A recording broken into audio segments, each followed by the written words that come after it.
বছৰটো এতিয়া শেষ হ'বলৈ গৈ আছে। এই বছৰৰ অন্তিম ক্ষণত আপোনাৰ বিত্তীয় স্বাস্থ্য কেনেকুৱা হৈ আছে এবাৰ পৰ্যালোচনা কৰাটো অত্যন্ত প্ৰয়োজনীয়। কেনেকৈ আপুনি চেক কৰিব মই আপোনালোকক গাইড কৰি আছোঁ। সৰ্বপ্ৰথমতে আপুনি চাওক আপোনাৰ ইনকাম কিমান হৈছে আৰু তাৰ তুলনাত ব্যয় কিমান হৈছে। যদি আপোনাৰ খৰচ ইনকামতকৈ বেছি হৈছে দেন সাৱধান। সদায় ইনকামটো এক্সপেন্সেছতকৈ বেছি হ'ব লাগে, উল্টাটো হ'ব কেতিয়াও নালাগে। দ্বিতীয়তে আপুনি চাওক সেভিংস কিমানখিনি আপুনি সঞ্চয় কৰিছে। যদি আপুনি প্ৰাইভেট চাকৰিয়াল হয় তেতিয়াহ'লে মিনিমাম 6 মাহৰ এমাৰ্জেঞ্চি ফাণ্ড এটা সেভ কৰক। যদি আপুনি ব্যৱসায় কৰে তথাপিও আপুনি 6 মাহৰ এটা এমাৰ্জেঞ্চি ফাণ্ড গোটাবই লাগিব। আৰু যদি আপুনি চৰকাৰী চাকৰিয়াল হয় দেন অলসো আপুনি মিনিমাম 3 মাহৰ এমাৰ্জেঞ্চি ফাণ্ডটো গোটাব লাগে। কাৰ কেতিয়া কি সমস্যা আহে কোনেও ক'ব নোৱাৰে। তৃতীয়তে আপুনি চাওক লোন আৰু EMI খিনি। যদি বহুত কেইটা EMI চলাই আছে তেতিয়াহ'লে EMI খিনি কমাবলৈ যত্ন কৰক। যোনটো লোনৰ ইন্টাৰেষ্ট বহুত বেছি সেইটো লোন আগে পৰিশোধ কৰিবলৈ চেষ্টা কৰক।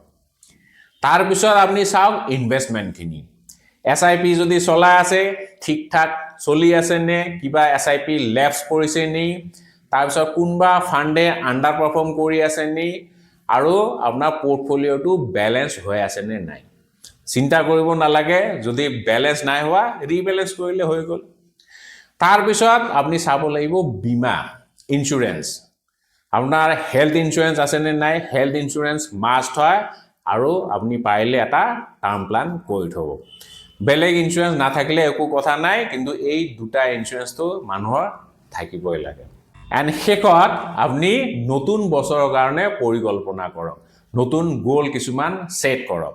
যেনে যদি ইনভেষ্টমেণ্ট ষ্টাৰ্ট নাই কৰা তেতিয়াহ'লেতো বহুত পলমে হৈছে, এতিয়া ষ্টাৰ্ট কৰক।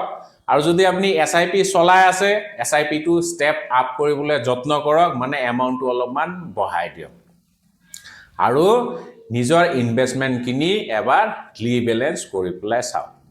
মুঠতে বছৰৰ অন্তিম ক্ষণত এনেকৈ আপুনি এবাৰ পৰ্যালোচনা কৰক, নেক্সট বছৰ আপোনাৰ বহুত ভাল হ'ব।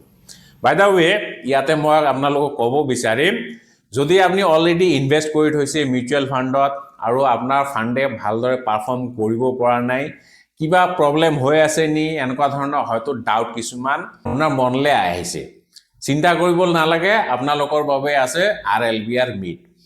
RLBR মিটত মই আপোনালোকক গাইড কৰিম, যদি আপোনাৰ পোৰ্টফলিঅ' পাৰফৰ্ম কৰিব পৰা নাই কেনেকৈ ৰিবেলেন্স কৰিব লাগিব, কোনটো ফাণ্ড কেনেকৈ চেঞ্জ কৰিব লাগিব, ইতিবৃত্তান্ত সকলোবোৰ গাইডেন্স আপোনালোকে পাই থাকিব। আৰু এই RLBR মিটটো এটা ভাৰ্চুৱেল 1-to-1 মিট হয়, মানে অকল মই থাকিম আৰু আপুনি থাকিব। গুগল মিটৰ জৰিয়তে মই আপোনালোকক গাইড কৰিম। বাট এইটো অবভিয়াছলি এটা পেইড ছাৰ্ভিচ হয়, যিহেতু মই মোৰ সময় দিম তাৰ পৰিৱৰ্তে মই অলপমান মাচুল লওঁ। আৰু যিয়ে নহওক আজিৰ ভিডিঅ'ত ইমানে। শেষলৈকে ভিডিঅ' চোৱাৰ বাবে অশেষ ধন্যবাদ। জয় আই অসম।